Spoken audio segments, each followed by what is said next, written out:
ये मेहमान, हे भगवान, सासू माँ फोन पर है। अरे सोनिया बेटा, वो तेरे बुआ सास का बेटा है ना मिक्की, वो और उसकी बीवी नेहा तुम लोगों के घर रहेंगे कुछ दिनों के लिए। अच्छा ठीक है माँ जी। अरे ज्यादा परेशान मत होना, तुम दोनों तो नौकरी करते हो, देख लेना। वैसे सोनिया सास का फोन तो रख देती है, लेकिन उसे समझ में नहीं आता कि वो क्या करे। वो अपने पति राहुल को फोन करती है। अरे राहुल सुनो ना, मिक्की आ रहा है नेहा के साथ हम लोगों के घर। ओह, अरे क्या बात है, तो आज रात हम भाई मिलकर पार्टी करेंगे। अच्छा तुम एक काम करना, अच्छा खाने को बना देना। ओके। सोनिया को अभी ये अंदाजा नहीं था कि उन लोगों के घर जो आ रहा है वो कैसे उन लोगों की जिंदगी में भूचाल ले आएगा। अभी सोनिया ने फोन रखा ही था कि डोरबेल बजती है। सोनिया दरवाजा खोलती है कि सामने खड़े होते हैं नेहा और मिक्की। अरे भाभी भाभी, आप तो हो बिल्कुल मेरी माँ जैसी। नमस्ते भाभी, कैसी हैं? बिल्कुल ठीक हूँ मैं। आओ ना, कोई तकलीफ तो नहीं हुई यहाँ तक पहुँचने में? अरे नहीं भाभी, कैब कर ली थी ना।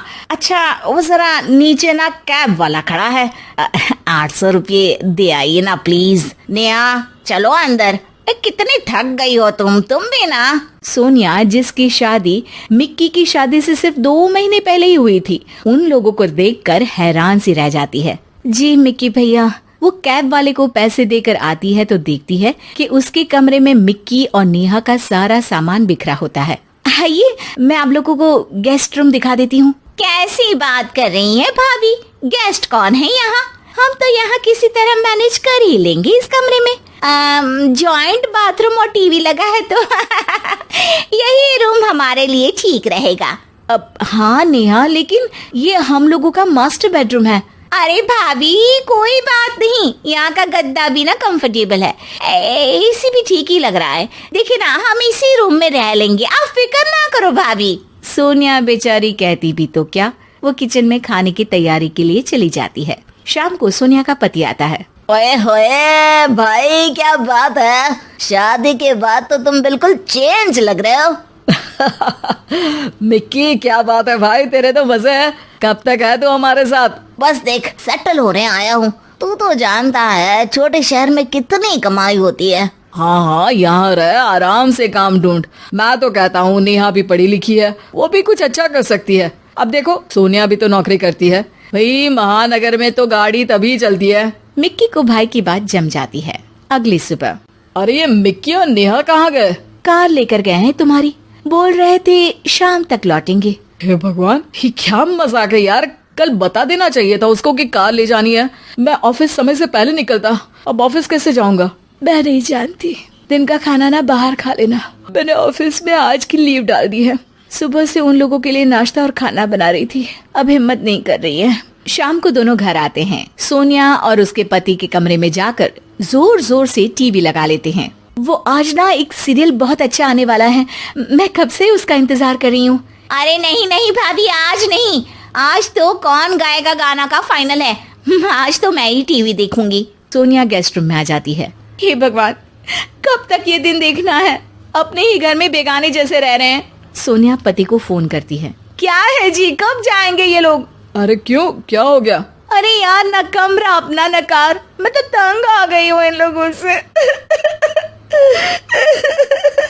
कोई बात नहीं, मैं बुआ से बात कर लेता हूँ कि इन लोगों को किराए में कहीं कोई अच्छी जगह दिला दे। अरे डोंट वरी डार्लिंग। रहने दो, अच्छा नहीं लगेगा, कुछ दिन बाद बात कर लेना। सोनिया पति से बात करके सो जाती है, लेकिन शाम को जब वो किचन में जाती है तो किचन की हालत देखकर दंग रह जाती है। इतनी गंदी फैली रसोई किसने की? मेरे तो बस का ही नहीं इसे साफ करना। लेकिन यहाँ आया कौन था? मैं आई थी भाभी, वो मिक्की को ना केक खाने का मन था तो वही बनाया था। केक इतना टेस्टी था, इतना टेस्टी, क्या बताऊं आपको। पूरा केक मिक्की खा गए, किसी के लिए नहीं छोड़ा। मुझे तो बस ना छोटा सा टुकड़ा मिला। बुरा मत मानना हाँ प्लीज। अरे नहीं नहीं, बुरा क्या मानना, मुझे तो वैसे भी मीठा कम पसंद है। सोनिया किचन की हालत और नेहा की बेशर्मी भरी बातों को पी जाती है और सोचने लगती है कि ये लोग जाएंगे कब। भाभी, वो आपकी जो रेड वाली साड़ी है ना, वो प्लीज आज मुझे दे दीजिए। मैं और मिक्की शाम को मेरी चाची के घर जा रहे हैं तो देर रात तक आएंगे। तुम्हारी चाची यहीं रहती है? तो कुछ दिनों के लिए उनके घर स्टे कर लो ना, उनको भी अच्छा लगेगा, वरना कहीं बुरा ना मान जाए। अरे नहीं नहीं भाभी, मैं ना वहाँ कंफर्टेबल नहीं हूँ। हाँ, मेरे रिश्तेदारों के साथ आप क्यों कंफर्टेबल फील करेंगे? ऐसी बात नहीं है नेहा, हम भाई एक दूसरे को बचपन से जानते हैं, हम एक दूसरे को समझते हैं।